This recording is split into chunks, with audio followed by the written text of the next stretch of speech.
आसन्तु आज आमे सूर्य ग्रहण कौन सही विषय जानिबा। आमे जो ग्रह रे रहउछंती ताहा हेउची पृथ्वी। पृथ्वी सूर्य चारिपटे उपवृत्ताकार पथरे घूरी बुले।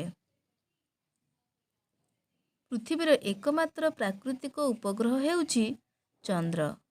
पृथ्वी सहित चंद्र मध्य सूर्य चारिपटे बुले। एही परिक्रमण गति जोगु समय समय रे सूर्य चंद्र पृथ्वी एक सरल रेखार अवस्थान करती। सूर्य और पृथ्वी मझिरे चंद्र रहे। सूर्यर किरण रे चंद्र आलोकित हुए एवं चंद्रर छाई पृथ्वी उपरे पड़े। एही समय रे सूर्यर किरण पृथ्वी पाई पारे नाही। एहाकू सूर्य ग्रहण कहती।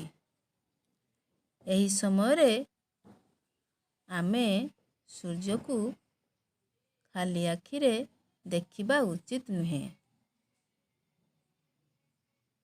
जदि मो कथाटी आपनकू भल लागिथिबो ताहले मो भिडियोटी आपण निश्चित लाइक शेयर एवं कमेंट करिवे एवं मो चैनल टी को सब्सक्राइब निश्चित करिवे।